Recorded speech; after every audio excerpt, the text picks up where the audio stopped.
I am Sam. Sam I am. Do you like green eggs and ham? I do not like them, Sam I am. I do not like green eggs and ham. So goes the famous doctor's wheeze, but this experiments with cheese. A green eggs version to appease those who quite like veggie teas, and those who like Susie and rhyme, and those who like medieval times. But pity those who are resigned, who view crap cutlets as a crime. If that one's you, I feel your plight. But don't you fret, don't take flight, just grab a drink and hold on tight, because these rhymes go on all evening. Damn it!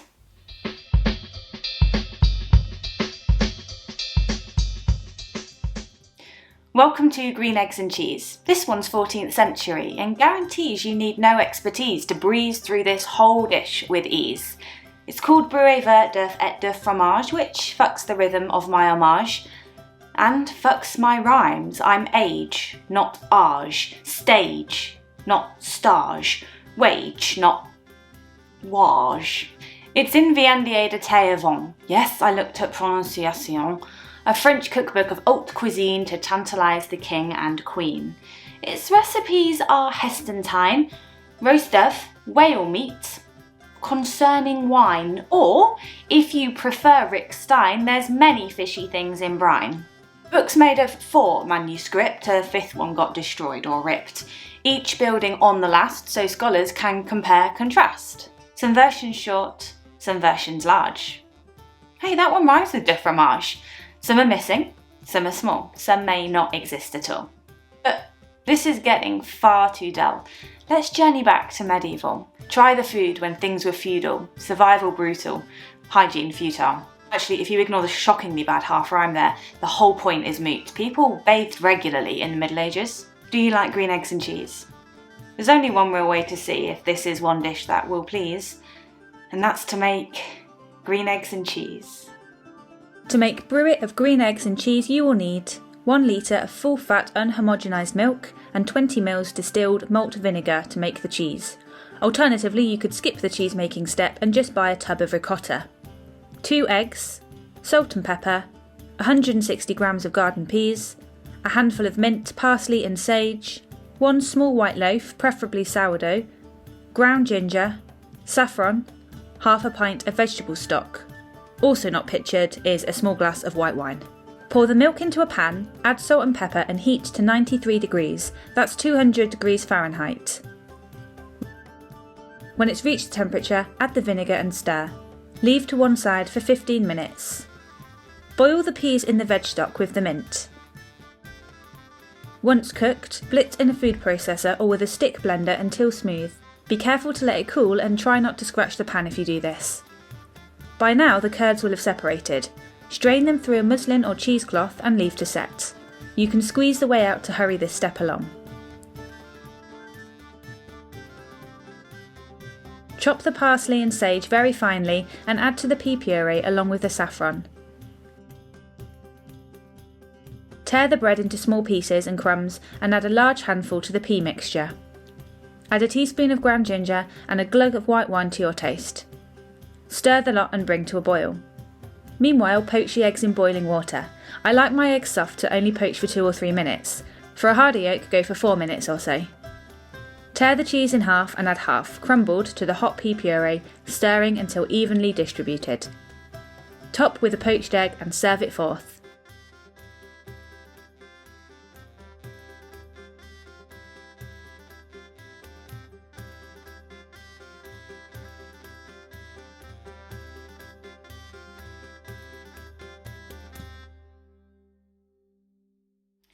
You'll be pleased to know that there's no rhyming for this bit because I am not quick-witted enough to come up with it on the spot. So, one thing before I actually start, you can make your own cheese if you want for this. I think what I made is more curds rather than strictly proper ricotta. But if you want to make it, go ahead, follow the steps that I did.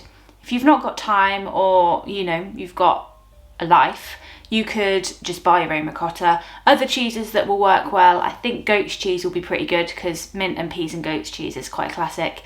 Cream cheese, I think will work in terms of taste, but you will miss out on that sort of speckledy, slightly chewy texture that you can see you're going to have from the curds that have mixed in. So if you want it all really, really thoroughly incorporated, cream cheese will be fine. If not, go for ricotta, go for goat's cheese.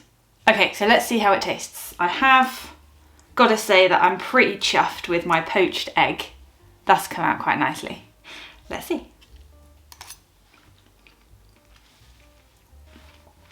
Yeah, that's nice. That's very, very, very good. I'd make that again, just as a normal. I mean, it's a lot of work for like a lunch, isn't it? But I would make that again, especially if maybe you were having like guests come over for dinner, and some of them are veggie, or even if they're not veggie, to be honest, everyone's going to like that. That is brilliant because you've got it's a very green flavour without being sanctimonious about it, if you know what I mean. Like it's green, but it's rich. The cheese is a very nice kind of chewy texture and a creaminess. The mint is nice in the back, and I know that the recipe didn't say mint, but with a pea puree, I just find it very unlikely that a cookery book for the king and queen would just whack some peas in boiling water and pulverise them and go, that's fine. Like, mint would have been grown, it would have been really common, it would have been really cheap, and it just elevates the dish so much that I just think they would have added mint to a pea puree, and it works really, really well. The ginger, again, you don't really taste that, but you get a slight hit of heat at the back once you've finished, which is coming from the ginger. The saffron, again, I don't really know what the saffron's doing in here, I'll be honest, because you can't taste it. And the whole point of this is that it's meant to be bright green, not yellow. So I think possibly it's just a status thing. Deeply expensive spice, whack it in. Ultimate in wealth. We don't even need this in here and we're putting it in, essentially. I think, maybe, I might be wrong about that. It's probably going to be eaten quite commonly during Lenten when meat and other dairy products would have been off the menu, so the cheese might not obviously be in it, but you can scale down a lot of the things. So just don't add the wine if you can't afford it, if you're poor at that time. Just don't add the saffron. Obviously talked about, there's not really a need for it, and if you're poor, if you're a working peasant in French 14th century, you're not going to be able to afford saffron, but again, you don't need to add it. So I can see that this would have been a meal that would have been easily scaled down.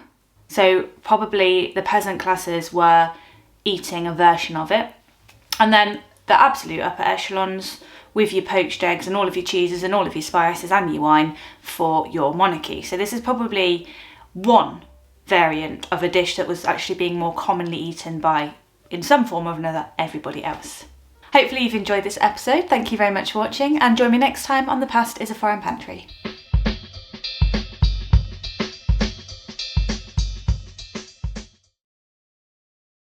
It's called brouet de a veggie version. Oh, I can't do it. There's only one real way to see if this is...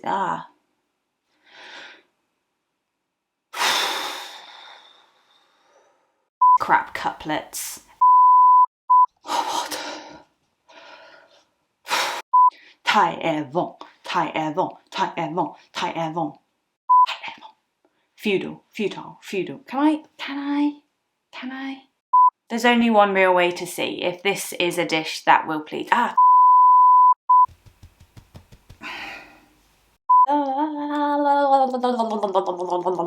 Some texts are missing, some are tiny.